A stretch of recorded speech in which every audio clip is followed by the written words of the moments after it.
Sorry I'm late to the show. What is going on YouTube? It's your boy Thunderbite29 here, and yep, I'm back today with another video. And I was not expecting or planning to make another Rainbow Royale rant video. But because my last two videos I had posted within the 1 year have been doing very extremely well, and it's been getting a lot of attention lately because Rainbow Royale returning for the third time earlier this month. My very first Rainbow Royale rant video received an additional 1,300 views, and it was my second most viewed video within a 48-hour time period, which has just been pretty crazy. And I wanted to take this moment to thank you all so much for that, and I appreciate the overwhelming amount of love and support I've received from a lot of new viewers who clicked on those videos. I really appreciate it. So now it brings me to my very third video, and I'm only making this just to keep up to date. And we're also going to talk a little bit about the March Through Time event, which came back a week and a half ago as well. So without further ado, let's begin, shall we? I know some people are going to say, what is the point of making a rant video on Rainbow Royale when we all knew this was coming? Well, mainly because of how they did it.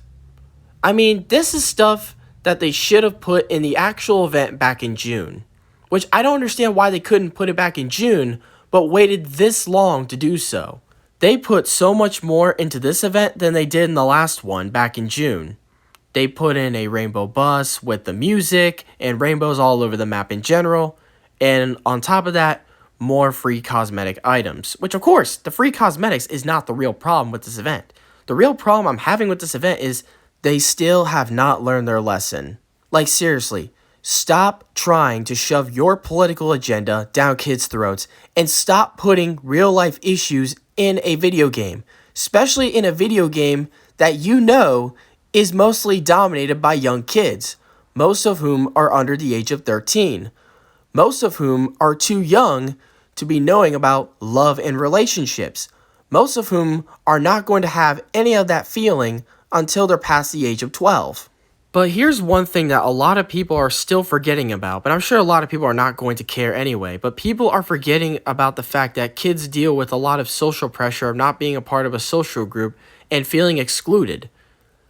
This is an issue that happens a lot with kids. This is just one little example of why a lot of people are so mad about this event. But here's a question I want to ask all you guys. Did these last three events actually help kids become more diverse? Did any of these events actually help? No. In fact, things like this actually cause the LGBTQ people to face more hatred because they're doing it so much that it's just causing people to get angry, and people are getting tired of constantly hearing this 24/7, especially when things like this are being pushed onto everything, including kids' toys, kids' movies, kids' video games, etc. And they think they're going to be remembered in the history books for doing this.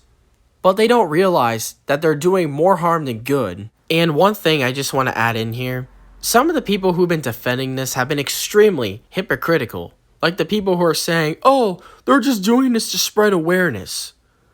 I'm sorry, but that is extremely hypocritical. To them and to Epic as well.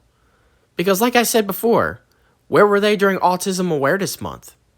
Did they ever get their event? Did they ever get awareness? No. And what about the Asian people who suffered so much mistreatment during the pandemic? Did Epic Games ever give them any awareness? No. Because they don't care. Like I said, this whole thing is just pandering. And the only reason why Epic did this was all just for good publicity. But you can now arguably say that now they did this just to make a quick buck. Because if you guys didn't notice in the trailer, they put a DC logo at the bottom right, which means they're adding in a secret crossover. Not really secret, more like a surprise crossover of the DC character Dreamer. So to all the people who said Epic was only doing this to not be part of the same bandwagon, well, this pretty much proves that they are part of the same bandwagon now, because now they're trying to make money off them outside the month. Because if you guys don't know, Dreamer is actually transgender, which Epic Games has been trying to brag about being the first transgender skin in Fortnite. And honestly, in my opinion, that almost doesn't even matter anyway. A lot of people are not going to know unless they either watch it or looked it up on the web. And your characters can't even talk anyway. Well, unless you're the Australian news media that adds in fake screaming sound effects while trying to defame the game. Even to this day, I still laugh about that. And before I wrap up this video, I just want to mention something about the March Through Time event.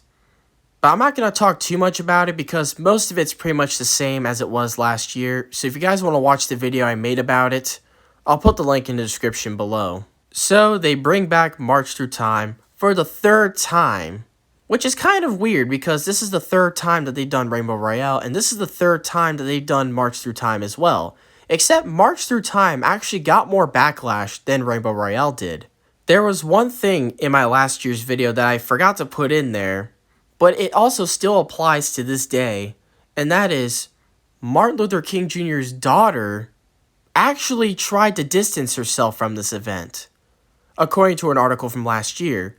Now, this is actually really embarrassing. This has to be one of Fortnite's biggest L's, because they try to make an event to honor Martin Luther King Jr.'s legacy, but then you have his own daughter try to distance herself from it. Now that has got to be extremely embarrassing. Maybe she realizes too that this is not the right place to be doing this kind of stuff in, because of course you're going to have a lot of kids who are just going to screw around because kids are just being kids. And like I said before, if you want to learn about the civil rights movement, do the research yourself. Like, go to Wikipedia, go to the Martin Luther King Memorial in Washington, D.C. There are so many ways to learn about it than having to rely on a fictional video game for all your information, especially a game that has nothing to do with the 1960s at all. And to close this video, I just want to make this brief statement. I do not hate these events, and I don't hate anybody either, as people claimed. The point is, this is not the right environment to be doing this kind of stuff in. With all that being said, what do you guys think about all this? Let me know in the comments. I'd love to hear your thoughts. And if you agree with this video, please like this video and subscribe. Share this video with your friends and click the little bell if you do not want to miss another video. And I know this video is probably going to get a lot of backlash, but if it does, I will accept full responsibility no matter the outcome. But I love you guys and I appreciate all this massive support you all have been giving me. You all are the best, as we are now slowly approaching 5,060 subscribers. I love y'all to death and thank you all so much for watching, and please don't forget to like and subscribe for more. And until next time, I will see you all in the next video. And this is Thunderbite29, sign off.